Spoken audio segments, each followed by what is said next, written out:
మహాలక్ష్మి పథకంతో మహిళలకు ఉచిత బస్సు ప్రయాణం పక్కాగా అమలు చేస్తున్నామని రవాణా బీసీ సంక్షేమ శాఖ మంత్రి పొన్నం ప్రభాకర్ తెలిపారు. వేములవాడ తిప్పాపూర్ బస్ స్టేషన్ ఆధునీకరణ పనులకు రవాణా శాఖ మంత్రి పొన్నం ప్రభాకర్, వ్యవసాయ శాఖ మంత్రి తుమ్మల నాగేశ్వరరావు, మంత్రి అడ్డూరు లక్ష్మణ్ కుమార్, ప్రభుత్వ విప్ ఆది శ్రీనివాస్ గురువారం శంకుస్థాపన చేశారు. అనంతరం వేములవాడ కోరుట్ల మీదుగా బాసరకు కొత్త ఎక్స్ప్రెస్ బస్సును ప్రారంభించారు. ఈ సందర్భంగా మంత్రి పొన్నం ప్రభాకర్ మాట్లాడుతూ, రాష్ట్ర ప్రభుత్వం అధికారంలోకి వచ్చిన 48 గంటల్లోనే మహిళలకు మహాలక్ష్మి పథకం ద్వారా ఉచిత బస్సు ప్రయాణాన్ని అమలు చేసి ఇచ్చిన హామీని నిలబెట్టుకుందన్నారు. మహిళల ఉచిత ప్రయాణంతో ఆర్టీసీలో ప్రయాణికుల సంఖ్య గణనీయంగా పెరిగిందని తెలిపారు. కొత్త బస్సులు కొనుగోలు చేయడంతో పాటు సిబ్బంది నియామకాలు కూడా చేపడుతున్నామని వెల్లడించారు. 1984లో నిర్మించిన వేములవాడ బస్ స్టేషన్ను 1.62 కోట్ల వ్యయంతో ఆధునీకరిస్తున్నామని చెప్పారు. దక్షిణ కాశీగా పేరుగాంచిన వేములవాడకు రోజు సుమారు 250 బస్సులు, 560 ట్రిప్పులు నడుస్తున్నాయని పేర్కొన్నారు. కోరుట్ల మీదుగా బాసరకు కొత్త ఎక్స్ప్రెస్ బస్సును ప్రారంభించామని, గతంలో ముంబై కూడా బస్ సౌకర్యం కల్పించామని గుర్తు చేశారు. మంత్రి తుమ్మల నాగేశ్వరరావు మాట్లాడుతూ, రాష్ట్ర ప్రభుత్వం చేపడుతున్న సంక్షేమ అభివృద్ధి కార్యక్రమాలు ప్రజలకు చేరుతున్నాయని చెప్పారు. రాష్ట్ర వ్యాప్తంగా వరుణ పూజలు నిర్వహిస్తున్న నేపథ్యంలో ఇటీవల కురుస్తున్న వర్షాలను సద్వినియోగం చేసుకుని రైతులు ఆరుతడి పంటల సాగుపై దృష్టి పెట్టాలని సూచించారు. మంత్రి అడ్లూరు లక్ష్మణ్ కుమార్ మాట్లాడుతూ, ముఖ్యమంత్రి రేవంత్ రెడ్డి పాదయాత్ర సమయంలో ఇచ్చిన హామీ మేరకు వేములవాడ రాజరాజేశ్వర స్వామి ఆలయ అభివృద్ధి పనులు కొనసాగుతున్నాయని, వేములవాడ తిప్పాపూర్ బస్ స్టేషన్ ఆధునీకరణ పనులకు శంకుస్థాపన చేయడం సంతోషకరమన్నారు. ప్రభుత్వ విప్ వేములవాడ ఎమ్మెల్యే ఆది శ్రీనివాస్ మాట్లాడుతూ, వేములవాడ తిప్పాపూర్ బస్ స్టేషన్ల ఆధునీకరణకు 1.62 కోట్లు మంజూరు చేసిన మంత్రి పొన్నం ప్రభాకర్కు నియోజకవర్గ ప్రజల తరఫున కృతజ్ఞతలు తెలిపారు. రాజరాజేశ్వర స్వామి ఆలయానికి వచ్చే లక్షలాది మంది భక్తులు, ప్రయాణికులకు ఈ ఆధునీకరించిన బస్ స్టేషన్ ఎంతో ఉపయోగపడుతుందని అన్నారు. ముఖ్యమంత్రి రేవంత్ రెడ్డి నాయకత్వంలో వేములవాడ రాజరాజేశ్వర స్వామి ఆలయ అభివృద్ధికి 249.40 కోట్లతో పనులు కొనసాగుతున్నాయని పేర్కొన్నారు. ఈ కార్యక్రమంలో జిల్లా కలెక్టర్ గరీమా అగర్వాల్, ఎమ్మెల్యేల Kavvampalli Satyanarayana, Medipalli Satyam, Sanjay Kumar, SP Mahesh B Geete, Munnuru Kapu corporation chairman Bomma Sriram Chakravarthi, అదనపు collector Gaddam Nagesh, RTC MD Nagireddy, municipal chairman Pulkam Raju తదితరులు పాల్గొన్నారు.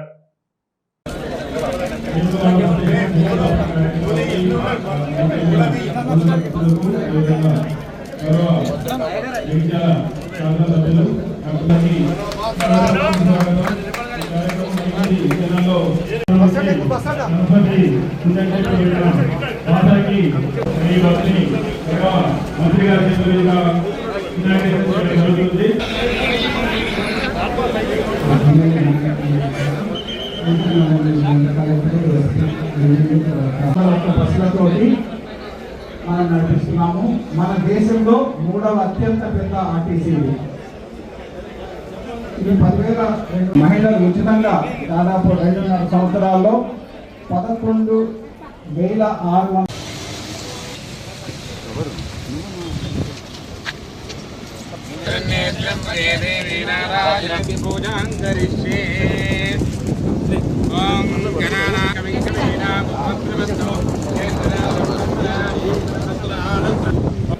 వేములవాడ రాజన్న సన్నిధిలోకి వచ్చేటువంటి భక్తులు, నలుగు దారుల నుండి, నలుగు రైతుల నుండి వచ్చేటువంటి ప్రయాణికులకు ఈరోజు తిప్పాపూర్ బస్టాండ్ వేములవాడకి తలమానికంగా ఉన్నటువంటి సందర్భంలో ఈ బస్టాండ్ ఆధునీకరించడానికి 1,20,00,000 రూపాయలు రవాణా శాఖ మంత్రి పెద్ద పొన్నం ప్రభాకర్ గారు ఈ ప్రాంతంలో ఎంపీగా పనిచేసిన అనుభవం ఉంది. మంత్రిగా మరి అడగగానే ఇచ్చిన సందర్భంలో వారికి ప్రత్యేకంగా ధన్యవాదాలు తెలియజేస్తున్నాం. అయితే తుమ్మల నాగేశ్వరరావు, అడ్డు లక్ష్మణ్ గారు ఉన్న గ్రామంలో గత ప్రభుత్వ హయాంలో ఈ బస్ స్టాండ్ను తొలగించి ఈ బస్ స్టాండ్ స్థానంలో మరో సంస్థను తీసుకురావాలని చెప్పి చేసేటువంటి ప్రయత్నం జరుగుతున్నప్పుడు మన ప్రజల పక్షాన, ప్రయాణికుల పక్షాన ఈ బస్ స్టాండ్ కాపాడే ప్రయత్నం చేసినటువంటి సందర్భం. దానికి అనుగుణంగా వచ్చే భక్తులకు ఇదే ఇక్కడి నుంచి వేములవాడ పట్టణంలోకి వెళ్ళేటువంటి క్రమంలో మీరు వస్తున్నప్పుడు చూసారు 3వ బ్రిడ్జి గతంలో 3 సార్లు ఈ వర్షకాలంలో కూడినటువంటి సందర్భం.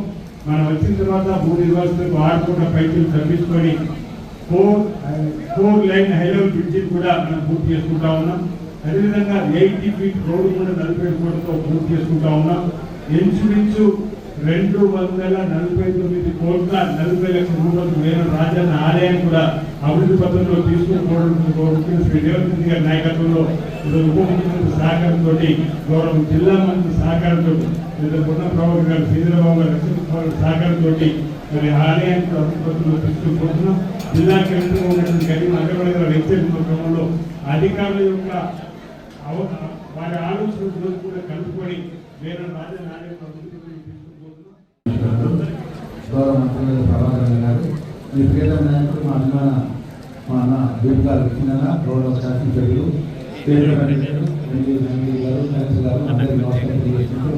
ఆ రాజరాజేశ్వర గౌడవాడ మనందరి ప్రజలను ఆ స్వామివారిని గొప్పగా కోట్లాది రూపాయల నిధులు గౌరవ ముఖ్యమంత్రి గారు ఏదైతే ఆ రోజు ఎన్నికల ముందు స్వామివారి దర్శనం చేసుకొని పాదయాత్రలో భాగంగా వచ్చిన సందర్భంలో కూడా ఈ రాజరాజేశ్వర దేవాలయాన్ని ప్రాంతంలో గొప్పగా అభివృద్ధి చేస్తానని ఇచ్చిన మాట ప్రకారం పెద్ద నిలిచి ముఖ్యమంత్రి గారి నేతృత్వంలో కూడా ఎండమండ శాఖ మంత్రి అదేవిధంగా మా ఎంపీ గారు మా ప్రభాకరణ ఎక్కడైనా ప్రసిద్ధబాబు గారు మా ఇతర మినిస్టర్ గారు అందరూ పెద్దగా ఈ స్వామివారు మా కులదైవం రాజరాజేశ్వర భారత అమ్మవారి దేవాలయం అదేవిధంగా ఇంకా పార్క్ గారి బస్ స్టాండ్ ఆధునీకరణకు ప్రత్యేకంగా నిర్మించినందుకు వారు ధన్యవాదాలు చేసుకుంటారు. నమస్కారం. ఆర్టీసీ ఈరోజు ప్రభుత్వం వచ్చిన 48 గంటల్లో తెలంగాణలో ఉన్నటువంటి అక్కా చెల్లెలందరికీ ఉచిత బస్సు ప్రయాణాన్ని ఇచ్చి రేవంత్ రెడ్డి గారి నాయకత్వంలో ఈ ప్రభుత్వం తెలంగాణ వ్యాప్తంగా మహిళలందరికీ ఫ్రీగా ఈ రోజు వరకు ముందుకు తీసుకోబోతా ఉన్నాం. ఈ సందర్భంలో బస్సుల సంఖ్య పెంచడం కానీ, ఉద్యోగుల సంఖ్య పెంచడం కానీ, కొత్త రూట్ ఏర్పాటు చేయడం కానీ, బస్ స్టాండ్ను ఈ 1984 ఎప్పుడో కడితే ఇప్పటి వరకు బస్ స్టాండ్ ఎత్తేస్తామనే ఆలోచన కానీ అభివృద్ధి చేయాలనే ఆలోచన లేదు. ఆయన ఆది శ్రీనివాస్ గారు మేము కలిసి పోరాటం చేసినాం. ఇవాళ మేము అధికారంలోకి వచ్చిన తర్వాత ఈ బస్ స్టాండ్ను ఒక దక్షిణ కాశీ వేములవాడ దేవాలయానికి దాదాపు రోజు 50,000 మంది ప్రయాణికులు ఇక్కడికి వచ్చేటువంటిది. దాదాపు 250 బస్సులు 500 ట్రిప్పులు తిరిగే ఈ బస్ స్టాండ్ నుంచి అన్ని రకాల సౌకర్యం ఇవ్వాలని 1,10,00,000 రూపాయలు అభివృద్ధి చేస్తా ఉన్నాం. భవిష్యత్తులో కూడా ఇప్పుడే పెద్ద తుమ్మల నాయకుడు గారు వార్తలకు వెళ్ళే బస్సులు జెండా ఉన్నారు. గతంలో ముంబైకి అదేవిధంగా అన్ని తీర్థయాత్ర ప్రదేశాలతో పాటుగా ఇటువంటి వేములవాడ, ధర్మపురి, కొండగట్టు అన్ని టెంపుల నుంచి ఇక్కడికి వచ్చేటువంటి భక్తులు అన్ని జిల్లాలో ఉంటుంది కాబట్టి అన్ని జిల్లాల కేంద్రంతో పాటుగా ముఖ్యంగా ఇక్కడికి సమ్మక్క సారథికు ఎక్కువ మన దర్శనాలకు సంబంధించినటువంటి యొక్క ఆనవాయితీ కాబట్టి అన్ని కూడా చేస్తున్నామని ఈ రోజు పెద్ద తుమ్మల నాగేశ్వర గారు చాలా అనుభవం ఉన్నటువంటి మొత్తం క్యాబినెట్ అనే వారు ఈ రోజు ఆర్టీసీకి సంబంధించి అన్ని రకాలుగా ఒక ప్రోగ్రెస్ ఐడియాతోటి ముందుకు పోతూ నష్టాల నుంచి ఆపరేషన్ ప్రాఫిట్ తీసుకొచ్చి ఈరోజు ఆర్టీసీ ముందు ప్రభుత్వం యొక్క సహకారంతో ముందుకు పోతున్నారని మనం మనవేస్తూ వేములవాడ పుణ్యక్షేత్రానికి ఈనాడు ఎంపీ నాగిరెడ్డి గారు ఈ యొక్క బస్ స్టాండ్ ని అభివృద్ధి పరచడం కోసం ఏదైతే తెలంగాణ ప్రభుత్వం రేవంత్ రెడ్డి గారి ప్రభుత్వం తెలంగాణలో ఉన్నటువంటి అన్ని దేవాలయాలకి ఈ రోజున పునరుద్ధరించడమే కాకుండా అభివృద్ధి కార్యక్రమాలతోటి ఇక్కడ వాసన కావచ్చు, ఇక్కడ కొండగట్టు కావచ్చు, వేములవాడ కావచ్చు, ఇక్కడ భద్రాచలం కావచ్చు, ధర్మపురి కావచ్చు, అన్ని దేవాలయాన్ని కూడా పునరుద్ధరించడంతో పాటు ఈ రోజున ప్రభాకర్ గారు కల్పించినటువంటి ఉచిత బస్ సౌకర్యం ద్వారా ప్రతి తల్లి కూడా ఏదో ఒక దేవాలయానికి వెళ్ళి అక్కడ మొక్కులు తీసుకొని ఆ కుటుంబాలు సుఖ సంతోషాలతో ఉండేదానికి ఈనాడు ప్రభాకర్ గారు కల్పించినటువంటి ఉచిత బస్ సర్వీస్ ఇది తెలంగాణ ప్రభుత్వంలో దిగ్విజయంగా నడుస్తుంది. అటువంటి ఒక ఉదాత్తమైనటువంటి కార్యక్రమానికి ఊపిరినటువంటి ఆర్టీసీ ఇది పేదలకు సంబంధించి సామాన్యులకు సంబంధించినటువంటి రవాణా వ్యవస్థ. దీన్ని కాపాడటం కోసం ఒక మంచి అధికారిని దీనికి నియమిస్తే ఉచిత బస్సు సౌకర్యం ఇచ్చినా కూడా దీన్ని లాభాల బాటలో పట్టించి ప్రభాకర్ గారి ఆధ్వర్యంలో ఈ భారతదేశంలో అత్యంత పెద్ద సంస్థ అయినటువంటి ఈ యొక్క తెలంగాణ ఆర్టీసీని ఇంకా విజయవంతంగా ఇప్పటికే ఎలక్ట్రానిక్ బస్సులు తీసుకొస్తున్నారు, పెద్ద పెద్ద మార్పులు తీసుకొస్తున్నారు. అన్ని బస్ స్టేషన్లు కూడా నాగిరెడ్డి గారికి విజ్ఞప్తి, ముఖ్యంగా ప్రముఖ దేవాలయాలు ఉన్నటువంటి అన్ని బస్ స్టాండ్లు కూడా మీరు ఇదే పద్ధతిలో 2-3 సంవత్సరాల్లో రెనోవేట్ చేసి లక్షలాది మంది భక్తుల సౌకర్యం కోసం మీరు కార్యక్రమాలు నిర్వహించాలని చెప్పి విజ్ఞప్తి చేస్తూ ఈ రాష్ట్ర ప్రభుత్వం తీసుకున్నటువంటి అనేక సంక్షేమ అభివృద్ధి కార్యక్రమాలకి ఈనాడు ప్రభాకర్ గారి సూచన మేరకి వరుణ యాగాన్ని కూడా ఈరోజు అన్ని దేవాలయాల్లో ఈరోజు చేసుకోవడం జరుగుతుంది.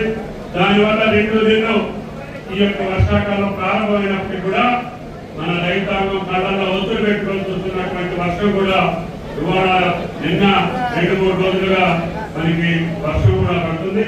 రైతులందరూ కూడా దయచేసి ఆగస్టు నుంచి ఏ పంటలు వేస్తే చేతికి వస్తాయో, ఏ పంటలు వేస్తే మనం నిలవగలుగుతామో అటువంటి పంటలు వేసి మీ యొక్క వ్యవసాయాన్ని ముందుకు తీసుకెళ్లాలని చెప్పి ఈ సందర్భంగా విజ్ఞప్తి చేస్తూ ఆ వేములవాడ రాజరాజేశ్వరి అదేవిధంగా ఆ మహానుభావు యొక్క దయ వల్ల మనకి కురిసినటువంటి వర్షాన్ని సద్వినియోగం చేసుకోవాలని చెప్పి విజ్ఞప్తి చేస్తూ ఈ అవకాశం ఇచ్చినటువంటి శ్రీనివాస్ గారికి, ప్రభాకర్ గారికి, అదేవిధంగా లక్ష్మణ్ గారికి ధన్యవాదాలు తెలియజేస్తా.